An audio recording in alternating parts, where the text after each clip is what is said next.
Video ഇടാൻ ഒരുപാട് late ആയി പോയി കേട്ടോ. വേറെ ഒന്നും കൊണ്ടല്ല, ഇപ്പൊ തന്നെ ഞാനിങ്ങനെ ഓടി പിടിച്ച് വന്നിട്ടാണ്. നിങ്ങൾക്ക് എന്നെ കണ്ടാൽ തന്നെ മനസ്സിലാവും, ഒരു പ്രിപ്പറേഷൻ ഒന്നും ഇല്ലാണ്ട് പെട്ടെന്ന് ഇരുന്നിട്ടാണ് വീഡിയോ ഇടുന്നത്.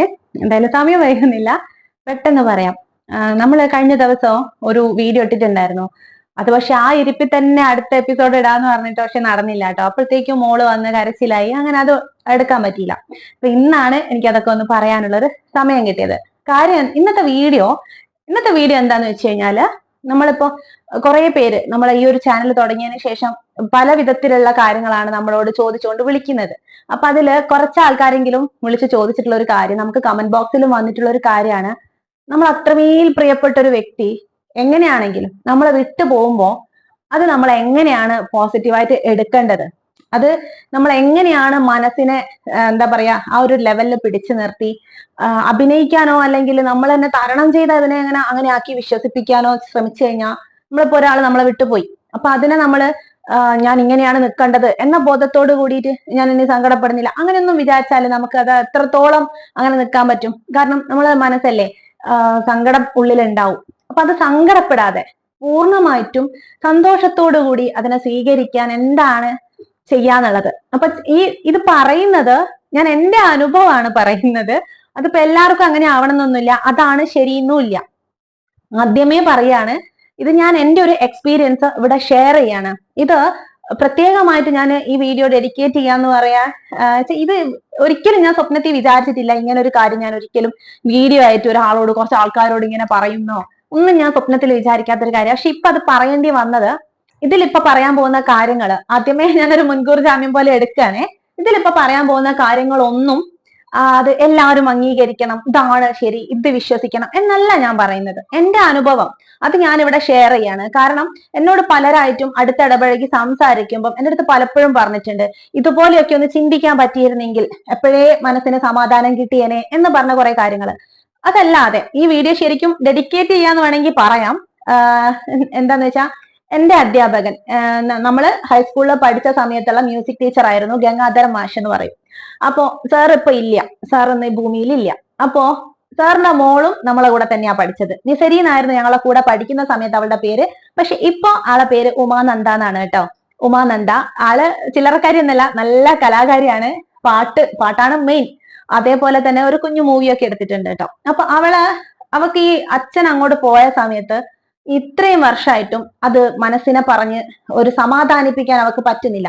അതിന്റെ പേരിൽ ജീവിതത്തിൽ കുറെ മാറ്റങ്ങൾ അവക്കുണ്ട്. എത്ര മുന്നേറി ജീവിതം പോകുമ്പോഴും ഇത് അവളെ ഇങ്ങനെ പിടിച്ചു നിർത്തുന്ന പോലത്തെ ഒരു അവസ്ഥ. അതിൽ നിന്ന് കരകയറാൻ വേണ്ടിയിട്ട് അവൾ എൻ്റെ അടുത്ത് കുറച്ച് കാര്യങ്ങളൊക്കെ ചോദിച്ചു. ഞാൻ അങ്ങനെ സംസാരിക്കുമ്പം അവൾ എൻ്റെ അടുത്ത് പറഞ്ഞു, അങ്ങനെയാണെങ്കിൽ നീ നിന്റെ ഏറ്റവും പ്രിയപ്പെട്ട അമ്മമ്മ പോയ സമയത്ത് അതിനെ എങ്ങനെയാണ് കൈകാര്യം ചെയ്തത് എന്നുള്ളത് ഒരു വീഡിയോ ആയിട്ടെങ്കിലും ഇടുവോ?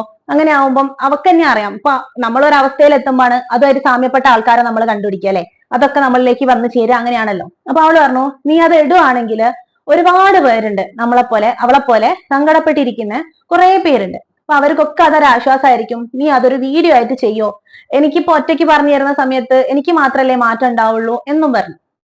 അപ്പൊ ഞാൻ കുറെ ആലോചിച്ചു കേട്ടോ. അതൊരിക്കലും അങ്ങനെ ഒരു കഥ പോലെ പറയാനോ അല്ലെങ്കിൽ മറ്റൊരാളോട് അങ്ങനെ പറയുന്ന ഞാൻ മനസ്സിൽ പോലും ചിന്തിക്കാത്തൊരു കാര്യമാണ്. പക്ഷെ അമ്മമ്മയുടെ കാര്യമാണ് അത്. പറഞ്ഞു തുടങ്ങിയ എനിക്ക് വായിൽ 1000 നാവാണ്. എനിക്ക് അമ്മമ്മേനെ പറ്റി പറയുമ്പോ ഞാൻ ചിലപ്പോ ഇമോഷണൽ ആവും, ഞാൻ കരയും ചിരിക്കും. 1000 നാവാണ്, അത്രയേ ഉള്ളൂ. കാരണം എന്നെ അമ്മമ്മേനെ അറിയുന്ന ആൾക്കാര് അമ്മമ്മ എപ്പോഴും പറയാം ഇന്റെ ജിത്തു. അവർ ഇനീഷ്യലി ചേർത്താ പറയാ ഇന്റെ ജിത്തു. അത് എന്നെ കൊണ്ട് മാത്രല്ല കേട്ടോ, അമ്മമ്മയ്ക്ക് പ്രിയപ്പെട്ടവരൊക്കെ അങ്ങനെയാ പറയാ. ഇന്റെ മോൻ, ഇന്റെ ഷീല, ഇന്റെ ഷിനു, ഇന്റെ ചേർത്തിട്ടാ പറയാ, ഇന്റെ ഷിബു, അങ്ങനെ. അപ്പോ ഞാനാണെങ്കിലും എന്റെ അമ്മമ്മ ഞാൻ ശാന്ത എന്നാണ് കേട്ടോ വിളിക്കുക. ശാന്ത ആ പേരാണ് വിളിക്കുക. എനിക്ക് അമ്മമ്മേന്ന് വിളിക്കുന്നതിനേക്കാൾ കൂടുതൽ സ്നേഹം തോന്നുക ശാന്തേന്ന് ഞാൻ ഇങ്ങനെ നീട്ടി വിളിക്കും. അതായത് അതൊരു നമുക്കിങ്ങനെ ഡിഫൈൻ ചെയ്ത് പറഞ്ഞു തരാൻ പറ്റിയൊരു സ്നേഹമല്ല. എനിക്ക് എന്തെങ്കിലും അമ്മമ്മേന്റെ അടുത്ത് നിന്ന് കിട്ടിയിട്ടോ അല്ലെങ്കിൽ അങ്ങനത്തെ ഒരു സ്നേഹമല്ല അത്. എന്നെ അമ്മമ്മ എത്ര സ്നേഹിച്ചിരുന്നു എന്നൊന്നും ഞാൻ ചിന്തിക്കുന്നില്ല. പക്ഷെ എനിക്ക് അമ്മമ്മേനോട് ഭയങ്കര ഒരു, അത് വാക്കുകൊണ്ട് പറയാൻ ഞാൻ ശ്രമിക്കുന്നുമില്ല, അതൊന്നും കാര്യമില്ല. അതാണ് സംഭവം. അപ്പൊ അമ്മമ്മ എന്ന് വെച്ച് കഴിഞ്ഞാൽ ഞാൻ കുഞ്ഞിലേ മുതല് എന്താ പറയാ, എന്റെ അച്ഛൻ എനിക്ക് 9 മാസം ആയപ്പോഴാണ് ഗൾഫിലേക്ക് പോയത്. അതിനുശേഷം ഞാൻ എന്റെ അമ്മമ്മേന്റെ കൂടെയാണ് താമസമൊക്കെയും. അമ്മമ്മേന്റെ ആ നാടും വീടും ഞാൻ പറഞ്ഞല്ലോ എന്റെ കുട്ടിക്കാലം എങ്ങനെയായിരുന്നു, ആസ്മ രോഗം വന്നിട്ട് ഞാൻ എങ്ങനെയായിരുന്നു എന്നുള്ളത് ഞാൻ മുമ്പ് പറഞ്ഞിട്ടുണ്ട്. അതും കൂടെ കണ്ട്, ഇത് ആദ്യമായിട്ട് കാണുന്ന ആൾക്കാരാണെങ്കിൽ അതും കൂടെ ഒന്ന് കണ്ടു നോക്കിയിട്ട് ഇത് കാണുമ്പോൾ കുറച്ചും കൂടി ക്ലിയർ ആവും കേട്ടോ. അതിന്റെ ലിങ്ക് ഞാൻ താഴെ കൊടുക്കെ, ഡിസ്ക്രിപ്ഷൻ ബോക്സിൽ കൊടുക്കാം. അപ്പൊ ഞാൻ അങ്ങനെയൊക്കെ വളർന്നൊരു കുട്ടിയാണ്. അതായത് സ്കൂളിൽ ചെലവിടുന്നതിനേക്കാൾ കൂടുതൽ സമയം ആ ഒരു ഏജിൽ 14 വയസ്സ് വരെയും ഞാൻ വീട്ടിൽ തന്നെയാണ് ഉണ്ടാവുക. അപ്പൊ നമ്മളെ നാട്ടിൽ ആരും ഉണ്ടാവില്ല, എല്ലാവരും പണിക്ക് പോകും, പിന്നെ പഠിക്കേണ്ട കുട്ടികളൊക്കെ പോകും. അപ്പൊ ഞാനും എന്റെ അമ്മമ്മയും മാത്രമുള്ള ഒരു ലോകത്താണ് ഞാൻ ജീവിച്ചത്. അമ്മയും ചേച്ചിയൊക്കെ അവരുടേതായ കാര്യങ്ങളിൽ മുഴുകും, ചേച്ചി പഠിക്കാൻ പോകും, അങ്ങനെ. അപ്പോ ഞാനും അമ്മമ്മയും മാത്രമുള്ള ഒരുപാട് സമയം ഞങ്ങൾക്കിടയിലുണ്ട്. അച്ഛൻ നേരം പുലരുമ്പോ, അച്ഛൻ ഗൾഫിൽ നിന്ന് വരുമ്പോ പോലും, ഇപ്പൊ അച്ഛൻ 6 മാസം കൂടുമ്പോ വരും കേട്ടോ. പക്ഷെ അന്നൊക്കെ ഇങ്ങനെ 2 വർഷം കൂടുമ്പോഴൊക്കെ അല്ലേ, 2-3 വർഷമൊക്കെ കൂടുമ്പോ അല്ലേ ഗൾഫിൽ പോയവർ വരിക. അപ്പൊ അച്ഛൻ നാട്ടിൽ വന്നിട്ട് പോലും ഞാൻ അമ്മമ്മേന്റെ കൂടെയാ നിൽക്കുക. എനിക്ക് കൂടുതൽ ഇഷ്ടം അതാണ് കേട്ടോ. അപ്പൊ ഞാന് മാത്രം അമ്മമ്മേന്റെ കൂടെ നിൽക്കും, ബാക്കി എല്ലാവരും അമ്മയും ചേച്ചിയൊക്കെ അച്ഛൻ്റെ അടുത്തേക്ക് അങ്ങ് പോകും, ഞങ്ങളെ വീട്ടിലേക്ക് പോകും. അല്ലെങ്കിൽ ഒറ്റയ്ക്ക് നിൽക്കാൻ പറ്റില്ലല്ലോ അങ്ങനെ. പക്ഷെ ഞാനും അമ്മമ്മയും കൂടെ നിൽക്കുന്ന സമയത്ത് ഞങ്ങൾ നേരം പുലരുമ്പോ ഒരു വെളിച്ചം വരുന്നതിന് മുന്നേ തന്നെ അമ്മമ്മേന്റെ കൂടെ അമ്പലത്തിൽ പോകും. ഒരമ്പലത്തിലൊന്നല്ല കേട്ടോ, കുറേ അമ്പലത്തിൽ പോകും. പിഷാരിക്കാവ്, തളിയില്, സ്വാമിയാർക്കാവ്. ഞാൻ കഴിഞ്ഞ ദിവസം അമ്പലത്തിൽ പോയ വീഡിയോ ഇട്ടില്ലേ, അതുപോലെ എല്ലാ ക്ഷേത്രങ്ങളിലും അങ്ങനെ പോയി നടന്ന് കുറേ നടക്കും. രാവിലെ തന്നെ ഒരു ചിറയുണ്ട് കേട്ടോ, നല്ല വലിയ ചിറയുണ്ട്. അപ്പൊ അതൊക്കെ ചുറ്റി നടന്ന് ഞങ്ങൾ അങ്ങനെ കഥയും പറഞ്ഞ്, അമ്മമ്മ കുറെ കഥയൊക്കെ പറഞ്ഞുതരും. അപ്പൊ അമ്മമ്മേന്റെ കൈയും പിടിച്ച് ഞങ്ങൾ ഇങ്ങനെ വന്ന്, പിന്നെ അമ്മമ്മ എനിക്ക് ഇഷ്ടമുള്ളത് മാത്രമേ ഉണ്ടാക്കുള്ളൂ. അമ്മമ്മ ഒറ്റയ്ക്കാണെങ്കിൽ ഫുഡ് ഉണ്ടാക്കാനേ അമ്മമ്മയ്ക്ക് ഇഷ്ടമല്ല. ഞാനുണ്ടെങ്കിൽ അങ്ങനെ ഫുഡൊക്കെ ഉണ്ടാക്കി, അങ്ങനെയാണ് ഞങ്ങളുടെ ഒരു സമയം കടന്നു പോകുന്നത്. അപ്പം അമ്മമ്മയും ഞാനും തമ്മിലുള്ള ഒരു സ്നേഹബന്ധം ആ നാട്ടിലും ഞങ്ങളെ അറിയുന്നവർക്കും അറിയാം. എന്നുവെച്ചാ ഒരാളില്ലെങ്കിൽ മറ്റൊരാളില്ല എന്നുള്ള രീതിയിലാണ് എല്ലാവരും മനസ്സിലാക്കുന്നത്. പിന്നെ അമ്മമ്മ ഇല്ലാണ്ടായി കഴിഞ്ഞാൽ എന്നെ എന്ത് ചെയ്യും, അതൊരു ചോദ്യ ചിഹ്നം പോലെയാണ് എല്ലാവർക്കും. അപ്പൊ എനിക്കും ചെറുതിലെ ഞാൻ വിചാരിച്ചത്, അയ്യോ ഒരു കാലത്ത് എത്തുമ്പോ അമ്മമ്മ അങ്ങ് പോലേ, അപ്പൊ ഞാൻ എന്ത് ചെയ്യും, ഞാൻ ജീവിക്കൂലേ, എനിക്കിങ്ങനെ മരിക്കാനും പറ്റില്ലല്ലോ ദൈവമേ, ഞാൻ എന്ത് ചെയ്യും എന്നുവെച്ചാൽ മരിക്കുക, സ്വയം മരിക്കുക എന്ന് പറയുന്നത് എന്തോ അപരാധം എന്നുള്ളത് ചെറുതിലെ എന്റെ മനസ്സിലുണ്ട്. അപ്പൊ അമ്മമ്മയ്ക്കും അറിയാം ഞാനില്ലെങ്കിൽ ഇവക്ക് നിലനിൽപ്പ് ഭയങ്കര ബുദ്ധിമുട്ടായിരിക്കും എന്നുവെച്ചാൽ സ്നേഹബന്ധം കൊണ്ടിട്ടോ, മറ്റുള്ള കാര്യങ്ങളൊന്നുമല്ല, നമുക്കൊന്നും തന്നിട്ടോ അങ്ങനെയൊന്നുമല്ല. അപ്പോ അങ്ങനെ ഞങ്ങൾ സ്നേഹിച്ച് ഒരു അമ്മമ്മയ്ക്ക് എപ്പോഴും ഈ ഒരു തലവേദന, ഭയങ്കര തലവേദനയാണ് എപ്പോഴും. അപ്പൊ മാമന്മാരൊക്കെ ഗൾഫിൽ പോയി, അങ്ങനെ ഞങ്ങൾ ഇങ്ങനെ കടന്നു പോകുന്ന സമയത്ത് എനിക്ക് 18ാമത്തെ വയസ്സിലാണ് ഞാൻ ആദ്യമായിട്ടൊരു ജോലി ചെയ്യുന്നത് ടീച്ചറായിട്ട്. അപ്പൊ ടീച്ചറായിട്ട് ജോലി ചെയ്യുമ്പോൾ കമ്പ്യൂട്ടർ ടീച്ചറാണേ, അതായത് ഡൊയാക്കിന്റെ ഓ ലെവലും ITIന്റെതൊക്കെ ക്ലാസ് എടുക്കുന്ന ടീച്ചർ. അപ്പൊ നമ്മൾ ക്ലാസ് എടുക്കുന്നത് നമ്മളെക്കാട്ടി മുതിർന്നവരെയാണ് കേട്ടോ. എന്റെ ടീച്ചേഴ്സിനെ വരെ ഞാൻ ക്ലാസ് എടുത്തിട്ടുണ്ട്. അതാണ് കമ്പ്യൂട്ടറിന്റെ ഒരു പ്രത്യേകത അല്ലെ, അതൊക്കെ ഒരു ഭാഗ്യമാണ്. അപ്പൊ ആ ടീച്ചിങ് സമയത്ത് ഫസ്റ്റ് പൈസ കിട്ടുമ്പോൾ, ഫസ്റ്റ് സാലറി കിട്ടി, അപ്പൊ ഞാൻ എന്റെ അമ്മമ്മയ്ക്ക് ഒരു കുഞ്ഞു മോതിരം വാങ്ങിച്ചു കൊടുത്തിട്ടുണ്ടേ. എന്തെനിക്ക് കിട്ടിയാലും ആദ്യം ഞാൻ അമ്മമ്മയ്ക്കാണ് എന്തെങ്കിലും കൊടുക്കുക. നമ്മൾ അമ്പലത്തിലൊക്കെ എന്തെങ്കിലും ചെയ്യില്ലേ, ഭഗവാൻ കൃഷ്ണന് പോലും ഞാൻ എന്തെങ്കിലും കൊടുക്കുമ്പോൾ അമ്മമ്മയ്ക്ക് ആദ്യം കൊടുത്തിട്ട് അമ്മമ്മയ്ക്ക് എന്തെങ്കിലും കൊടുക്കും, എന്നിട്ട് ഞാൻ കണ്ണന് പോലും കൊടുക്കുള്ളൂ. ഞങ്ങളൊരു നാട്ടില് അമ്മമ്മയുമായി ബന്ധപ്പെട്ട് കിടക്കുന്ന ഒരു നല്ലൊരു കുഞ്ഞു ക്ഷേത്രമാണ്. ഞാൻ കഴിഞ്ഞ ദിവസം ഒരു ഷോർട്ട് വീഡിയോ ഇട്ടില്ലേ, ശ്രീകൃഷ്ണപുരം. അപ്പൊ ആ ക്ഷേത്രത്തില് ഞങ്ങളെ കല്യാണം കഴിഞ്ഞ സമയത്ത് എനിക്കൊരാഗ്രഹം, ഒരു 1001 ദീപം തെളിയിക്കണം. ശ്രീകോവിലൊന്നും ഇല്ല, പൊട്ടിപ്പൊളിഞ്ഞൊരു അമ്പലമാണ്. പക്ഷെ അവിടെ ഒരു 1001 ദീപം തെളിയിക്കണം ഞാൻ ആഗ്രഹിച്ച സമയത്ത് ഞാൻ ആദ്യം എന്റെ അമ്മമ്മയ്ക്ക് എന്തെങ്കിലും കൊടുക്കുമല്ലോ. അപ്പൊ അമ്മമ്മയ്ക്ക് ഒരു സെറ്റും മുണ്ടും വാങ്ങിച്ചു കൊടുത്തതിന് ശേഷമാണ് ഭഗവാന് ഞാൻ വിളക്ക് വെച്ചത് കേട്ടോ. അതങ്ങനെയൊക്കെയാണ്. അത് വിട്ടെ, അമ്മമ്മേനെ പറ്റി പറഞ്ഞാൽ നിർത്താൻ പറ്റില്ല, എവിടെ നിർത്തണം എവിടെ ചുരുക്കണം എന്ന് എനിക്ക് മനസ്സിലാവില്ല, അതൊരു പ്രശ്നം. അങ്ങനെ ഞാനിങ്ങനെ പോകുമ്പോ എനിക്കിങ്ങനെ മനസ്സിൽ ഇങ്ങനെ തോന്നുകയാണ്. എന്നുവെച്ചാൽ അന്ന് അമ്മമ്മേന്റെ തലയിൽ ഇങ്ങനെ അങ്ങനെ ആക്കും. അമ്മയ്ക്ക് ഒരുപാട് മുടിയുണ്ട് കേട്ടോ. അപ്പൊ അമ്മമ്മേന്റെ തല ഇങ്ങനെ ആക്കുന്ന സമയത്ത് ഇങ്ങനെ എവിടേക്കോ ഒരു ഹമ്പ് പോലെയും ഒരു കുരുകുരു അങ്ങനെ ഒരു ഇത് ഫീൽ ചെയ്യും നമുക്ക്. അമ്മമ്മേന്റെ തലയിൽ കൂടെ വിരൽ ഒടിച്ചു കഴിഞ്ഞാൽ അങ്ങനെ തോന്നും. അപ്പൊ എനിക്കിതിങ്ങനെ പേടിയാണേ, ഇതെന്തെങ്കിലും അസുഖമായിരിക്കോ. അപ്പൊ എനിക്കിങ്ങനെ തോന്നി ഇതെന്തോ പ്രശ്നമുണ്ട്, എന്തോ ഒരു ക്യാൻസർ അങ്ങനെ ആയിരിക്കോ, തലയിലൊക്കെ മുഴയാണെന്നുണ്ടെങ്കിൽ അങ്ങനെയൊക്കെ പേടിക്കേ. അപ്പൊ ഞാൻ വിചാരിച്ച അമ്മമ്മേ നമുക്കൊരു ഫുൾ ബോഡി ചെക്കപ്പ് ചെയ്യാം. അമ്മമ്മയ്ക്ക് എപ്പോഴും ഇങ്ങനെ ബാലൻസ് തെറ്റുന്നുണ്ട്, തലവേദന ഉണ്ട്. അപ്പൊ എല്ലാരും പറഞ്ഞു പല്ലിന്റെ പ്രശ്നമാണ്, പല്ല് കളയണം. അങ്ങനെ മൊത്തം പല്ലും എടുത്ത് പുതിയ വെപ്പ് പല്ല് വെച്ചു കൊടുത്ത്, എന്നിട്ട് അമ്മമ്മയ്ക്ക് തലവേദനയ്ക്ക് മാറ്റമൊന്നുമില്ല. അപ്പൊ എനിക്കിങ്ങനെ തോന്നിയപ്പോ ഞാൻ പറഞ്ഞു നമുക്ക് ഫുൾ ബോഡി ചെക്കപ്പ് ചെയ്യാം. അമ്മമ്മ ഇതുവരെ ചെയ്തില്ലല്ലോ, അപ്പൊ എനിക്കൊരു ഇഷ്ടം എന്റെ പൈസ കൊണ്ട് ചെയ്യണം എന്നുള്ളത്. അപ്പൊ മാമനോട് പറഞ്ഞു കഴിഞ്ഞാൽ മാമൻ ചെയ്യൂട്ടോ, മാമൻ പൈസ അയച്ചു കൊടുക്കൊക്കെ ചെയ്യും. പക്ഷെ നമുക്കൊരു ഇഷ്ടം ഉണ്ടാവില്ലേ. അങ്ങനെ ഞാൻ പോവാനുള്ള ഡേറ്റ് ഒക്കെ റെഡിയാക്കി നാളെ രാവിലെ പോവാന്നൊക്കെ പറഞ്ഞപ്പോ അമ്മമ്മ വിളിച്ചിട്ട് പറഞ്ഞു എന്റെ അടുത്ത്, മോളെ നാളെ അമ്മേന്റെ അനിയത്തിന്റെ മോനുണ്ട് ചിക്കൂട്ടാൻ വന്നിട്ട്, അവന് കാറുണ്ട്, അവന്റെ കാറ് പോവാന്ന് പറഞ്ഞു. അപ്പൊ ഓക്കെ നമുക്ക് കാറ് പോവാലോ, ശരി, ബുദ്ധിമുട്ടില്ലല്ലോ എന്ന് വിചാരിച്ചു. പക്ഷെ രാവിലെ ആയപ്പോ അമ്മമ്മ വിളിച്ചിട്ട് പറഞ്ഞു മതി ഇന്ന് പോകണ്ട, അവന് കാറുമായിട്ട് വരാൻ പറ്റില്ല, അവൻ വേറെന്തോ വഴിക്കായി പോയി, നമുക്ക് പിന്നെ പോവാം. ഞാൻ ചോദിച്ചാൽ അമ്മമ്മയെ കുഴപ്പമില്ല, നമ്മള് ബസ് പോകാനല്ലേ ആദ്യം വിചാരിച്ചേ, അപ്പൊ ബസ് പോയാൽ പോരെ, എന്തിനാണ് കാറ്. നമ്മൾ കാറിൽ പോയിട്ടാണോ എന്നൊക്കെ ചോദിച്ചു. അമ്മ പറഞ്ഞില്ല, എനിക്ക് എന്തോ പോവാൻ തോന്നില്ല. അമ്മ പെട്ടെന്ന് ഒരു മനമാറ്റം പോലെ അമ്മ വന്നില്ല. അങ്ങനെ എന്റെ ശാന്ത അന്ന് ആ ഒരു ഇതങ്ങ് പോയി. പിന്നെ ഞാൻ മാമ വന്നപ്പോ ഒക്കെ പറഞ്ഞു, പക്ഷെ ഓരോരോ തിരക്കിനിടയിൽ നമ്മൾ അതങ്ങ് വിട്ടുപോയി, അത് ചെയ്തില്ല കേട്ടോ. പിന്നെ അമ്മമ്മയ്ക്ക് ഇതിങ്ങനെ ഭക്ഷണം കഴിക്കുന്ന സമയത്തൊക്കെ ഇങ്ങനെ പറയും, ഇവിടെ ഇങ്ങനെ ഇറങ്ങുന്നില്ല, മുത്തപ്പൻ കാവിലൊക്കെ പോയിട്ട് ഫുഡ് കഴിക്കുക, ഒരു പലകയിൽ ഇരുന്നിട്ട് ഇങ്ങനെ കുനിഞ്ഞിരുന്നിട്ടല്ലേ, അപ്പോഴൊക്കെ ഇങ്ങനെ നെഞ്ചത്ത് ഇങ്ങനെ തട്ടിപ്പോയിട്ട് ഇങ്ങനെ കുടുങ്ങി കിടക്കും. അപ്പൊ നമ്മളിങ്ങനെ തട്ടി തട്ടി ശരിയാക്കും. ചില ഫുഡൊന്നും കഴിക്കുമ്പോൾ അമ്മമ്മയ്ക്ക് ഇവിടുന്ന് ഇറങ്ങൂല. അതേപോലെ ഫുഡ് കഴിക്കുന്ന സമയത്ത് ഈ കൈ കൊണ്ട് ഇങ്ങനെ കുഴയ്ക്കാനൊക്കെ കൈക്ക് വേദനയാണ്. എന്നാലും എനിക്ക് ഉരുട്ടി തരും കേട്ടോ. എന്റെ മാമന്മാർക്കൊക്കെ പോത്തുപോലെ വളർന്നിട്ട് അമ്മമ്മ വാരിത്തരേ, ചോറൊക്കെ വാരിത്തരും. ഞങ്ങൾ എല്ലാവരും വട്ടത്തിലിരിക്കും, ചട്ടിയിൽ അമ്മമ്മ ചോറിട്ടിട്ട് എല്ലാവരുടെ വായിലും ഇങ്ങനെ വെച്ചുതരും. വലിയ വലിയ മാമന്മാരാണ്, എന്നിട്ടും അങ്ങനെയൊക്കെ ചെയ്തേരെ.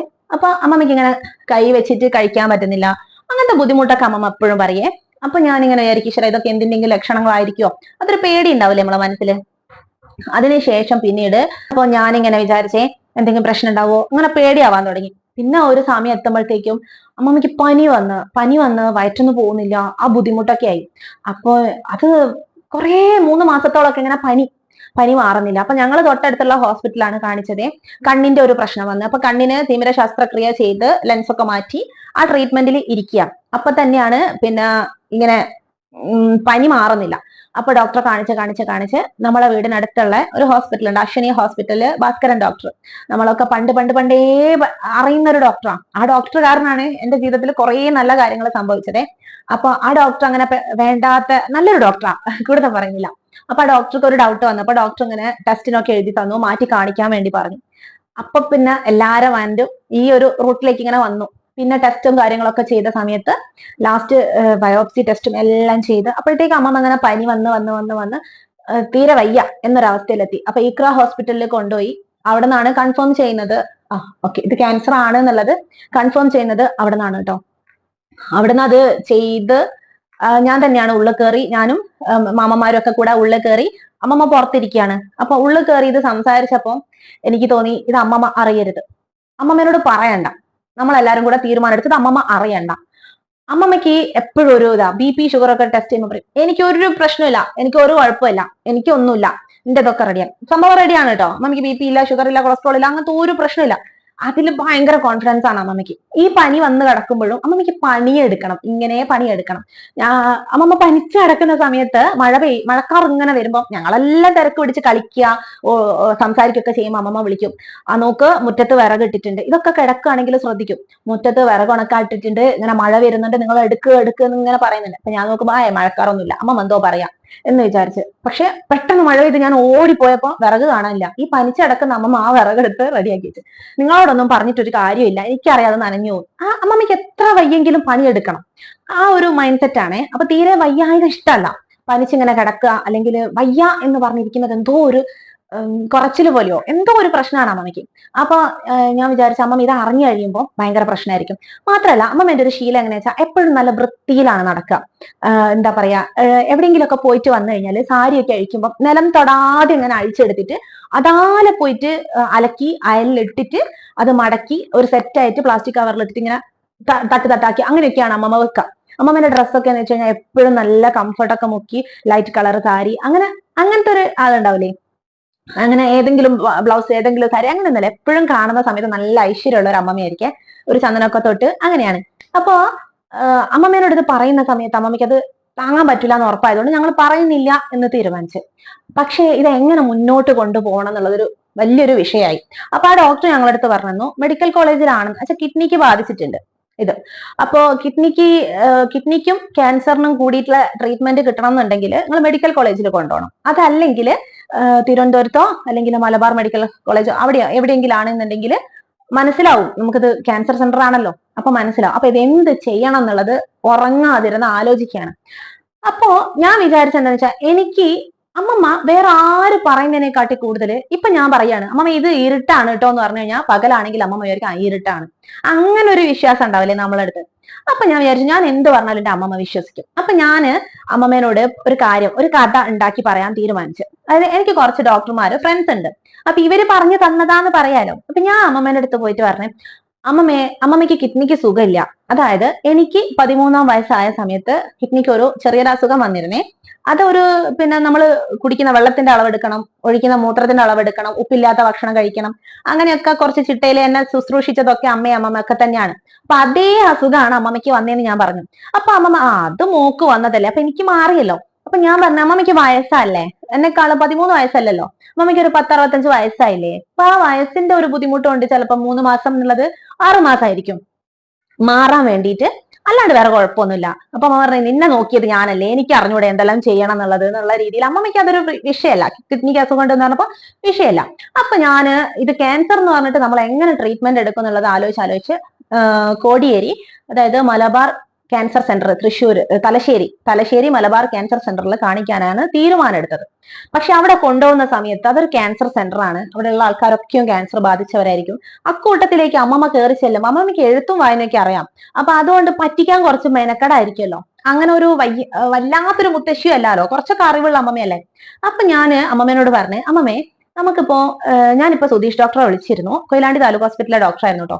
അപ്പൊ ഞാൻ പറഞ്ഞു സുധീഷ് ഡോക്ടറെ വിളിച്ച് ഞാൻ ഇങ്ങനെ കാര്യങ്ങൾ സംസാരിച്ചപ്പോ സാറ് എന്റെ അടുത്ത് പറഞ്ഞെന്താന്ന് വെച്ചാല്, കള്ളം പറഞ്ഞതാണ് കേട്ടോ, 60 വയസ്സിന് മേലോട്ടുള്ള ആളുകൾക്ക് കിഡ്നിക്ക് അസുഖം വന്നിട്ട് ട്രീറ്റ്മെന്റ് എടുക്കുമ്പോ ക്യാൻസർ വരാനുള്ള ഒരു സാധ്യത ഉണ്ട്. അപ്പൊ അത് നമുക്ക് എന്ത് ചെയ്യാം, എല്ലാവർക്കും വരണമെന്നില്ല, ഒരു സാധ്യത അവിടെ ഉണ്ട്. അപ്പൊ എന്ത് ചെയ്യാം, അതിനെ പ്രിവെന്റ് ചെയ്യാൻ വേണ്ടിയിട്ട് നമുക്ക് ഇതിന്റെ ട്രീറ്റ്മെന്റിനോടൊപ്പം തന്നെ, അതായത് നമ്മളിപ്പം ചിക്കൻ ബോക്സ് ഒക്കെ വന്നു കഴിഞ്ഞാൽ കൂടെയുള്ള ആൾക്കാർ പ്രതിരോധ കുത്തിവെപ്പ് എടുക്കൂലേ, ചിക്കൻ ബോക്സ് വരാതിരിക്കാൻ വേണ്ടിയിട്ട്, അതുപോലെ നമുക്ക് ഈ ഒരു കിഡ്നീന്റെ ട്രീറ്റ്മെന്റ് എടുക്കുമ്പോൾ തന്നെ നമുക്ക് ക്യാൻസർ വരാതെ ഇരിക്കാനുള്ള ഒരു ട്രീറ്റ്മെന്റും കൂടി ഒപ്പം എടുക്കാം. അങ്ങനെയാവുന്ന സമയത്ത് പേടിക്കണ്ടല്ലോ, ഇനിയിപ്പോ ക്യാൻസറും അതും ഇതൊന്നും വരാൻ നിൽക്കണ്ടെന്ന് ഒരു ലാഘവത്തോടെ അങ്ങ് പറഞ്ഞു.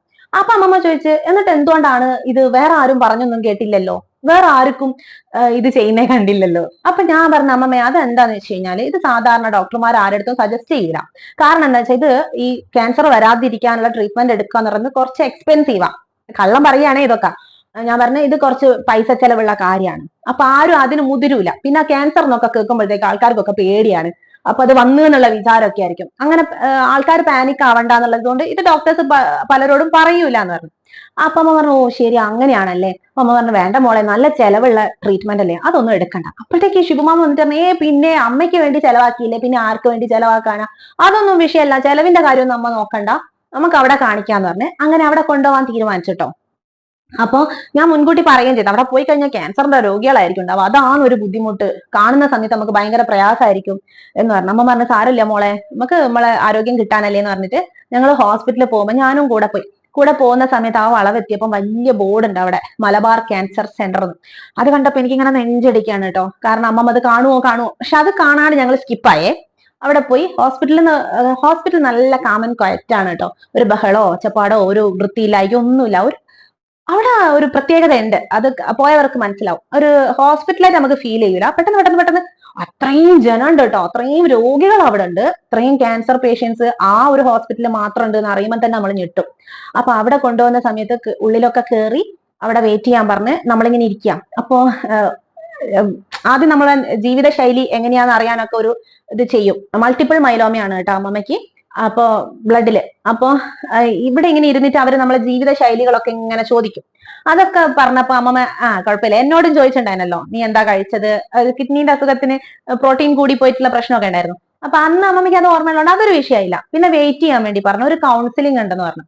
വെയിറ്റ് ചെയ്യാൻ വേണ്ടി ഞാനും അമ്മമ്മയും കൂടെ ഇരുന്നപ്പോ ഞാൻ അങ്ങനെ അമ്മമ്മനെ നോക്കിയപ്പോഴത്തേക്കും അമ്മമ്മ ഇങ്ങനെ അവിടെ ഇങ്ങനെ കല്ലിൽ കൊത്തി വെച്ചിട്ടുണ്ട് മലബാർ ക്യാൻസർ സെന്റർ എന്നൊക്കെ പറഞ്ഞിട്ട്, ആരാണിത് കൊടുത്ത ബിൽഡിങ്ങിന്റെ എന്നൊക്കെ. അപ്പൊ അമ്മമ്മ അത് കണ്ടിട്ട് ഇങ്ങനെ, അമ്മമ്മന്റെ മുഖം കാണുമ്പോൾ എനിക്ക് മനസ്സിലായി അമ്മമ്മ ടെൻഷൻ അടിച്ചു തുടങ്ങി, ഇത് അമ്മമ്മയ്ക്ക് ക്യാൻസർ ആണ് എന്ന് തോന്നി തുടങ്ങി എന്ന് എനിക്കിങ്ങനെ തോന്നി. അപ്പൊ ഇങ്ങോട്ട് ഇതിപ്പോ എന്ത് ചോദിച്ചാൽ എന്ത് പറയുന്നത്, എനിക്ക് പെട്ടെന്ന് നമുക്ക് ആ നിമിഷത്തിലൊന്നും സംസാരിക്കാൻ പറ്റാണ്ടായി പോലെ. ഞാൻ ഇങ്ങനെ ആലോചിച്ചു, ഈശ്വരാ അപ്പോഴൊക്കെ ഉത്തരം കിട്ടാണ്ടാവുമ്പോഴൊക്കെ ഞാൻ നാരായണ ജപിക്കും.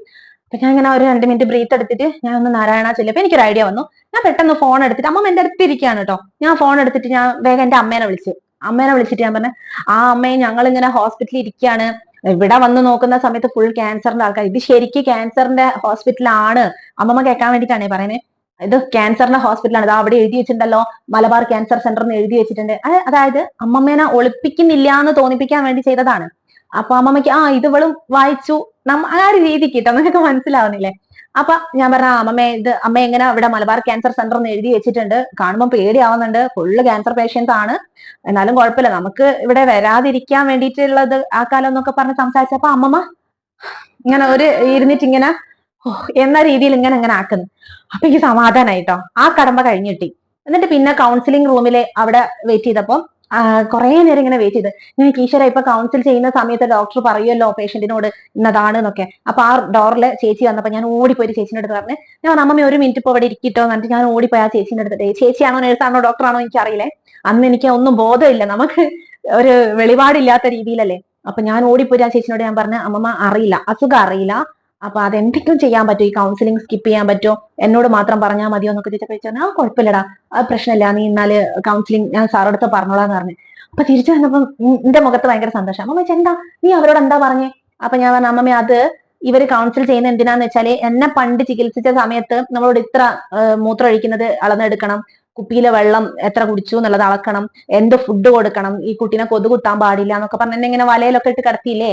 അപ്പൊ അതൊക്കെ ഇങ്ങനെ പറഞ്ഞു തരാൻ വേണ്ടിയിട്ടാണ്. അപ്പൊ രോഗിക്ക് കൂട്ടിരിക്കുന്ന ആൾക്കാരുമാണ് ഇത് കേൾക്കേണ്ടത്. ഞാൻ അവരോട് പറഞ്ഞു, നമുക്ക് സമയമില്ലാത്തല്ല, നമുക്ക് വേഗം പോകണ്ടേ, കുറെ കിലോമീറ്റേഴ്സ് ഇല്ലേ നമുക്ക്, അതുകൊണ്ട് ഞാൻ ഡോക്ടറോട് പറഞ്ഞതാണ്, ഇത് ഞങ്ങൾക്ക് അറിയാം. അമ്മ പറഞ്ഞ അത് തന്നെ, എന്തിനാണ് ഇങ്ങനെ നേരം പോക്കുന്നത്, ഇതൊക്കെ നമുക്ക് അറിയുന്നല്ലേ എന്ന് പറഞ്ഞു. അത് കഴിഞ്ഞിട്ട് പിന്നെ നമ്മള് ഡോക്ടറെ കാണിക്കാൻ വേണ്ടിയിട്ട് റൂമിന്റെ അടുത്ത് വെയിറ്റ് ചെയ്യാണ്. അവിടെ നിന്നൊക്കെ എനിക്ക് ഇങ്ങനെ ടെൻഷൻ ആവുന്നുണ്ടോ, ഡോക്ടർ എന്താ ചോദിക്കുക. നമ്മൾ ഇവിടെയൊക്കെ പോയി കഴിഞ്ഞാൽ ഒരു ഡോക്ടർ വന്ന് റൂമിൽ ഇങ്ങനെ വിശദമായി അങ്ങനെയല്ലേ, അവിടെ അതൊന്നുമല്ല, അവിടെ തിരക്കാണ്. നമ്മൾ എന്തോ ചന്തയിൽ സാധനം വാങ്ങാൻ പോയ അത്രയും തിരക്ക് പിടിച്ചിട്ടാണ് ഡോക്ടേഴ്സ് ഓരോരോ രോഗീനെ നോക്കുന്നത്. കാരണം ഒന്നാമത്തെ അവർക്ക് ഡീറ്റെയിൽഡ് ചെക്കപ്പിന്റെ ആവശ്യമില്ലാന്ന് തോന്നുന്നു, എനിക്ക് അറിഞ്ഞൂടാ. നമ്മൾ ഉള്ളിൽ കയറുന്ന സമയത്തില്ലേ, ഡോക്ടർ റൂമിൽ കയറുന്ന ഇഷ്ടം ഒരാളാണ്, അതിന്റെ ഉള്ളിൽ കൂടി ഇങ്ങനെ നിങ്ങൾക്ക് എന്താ വേണ്ടേ അങ്ങനെ ചോദിക്കുന്ന രീതിയിലാണ് ഡോക്ടർ കൺസൾട്ടേഷൻ ഒക്കെ. അപ്പൊ ചന്ദ്രശേഖരനോ അങ്ങനെ എന്തോ ഒരു പേരായിരുന്നു അവിടുത്തെ ഹെഡ്, എങ്ങാനാണ് എനിക്ക് പേര് കറക്റ്റ് ഓർമ്മയില്ല കേട്ടോ. അപ്പൊ ആ ഡോക്ടറാണേ. അപ്പൊ ആ സാർ ഇംഗ്ലീഷിലാണ് ഭാഗ്യത്തിന് സംസാരിച്ചത്, എനിക്ക് മനസ്സിലായില്ലെങ്കിലും കുഴപ്പമില്ല. സാർ ഇംഗ്ലീഷിൽ എന്തൊക്കെയോ കുറെ പറഞ്ഞു. പെട്ടെന്ന് അടുത്തുള്ള വേറൊരു ഡോക്ടറോട് പറഞ്ഞു, എങ്ങനെ സ്ക്രീനിങ്ങോ എന്തോ സംഭവം പ്രൊസീജിയറോ റൂമിലെത്താൻ കയറ്റിയിട്ട് നോക്കാൻ വേണ്ടി പറഞ്ഞു.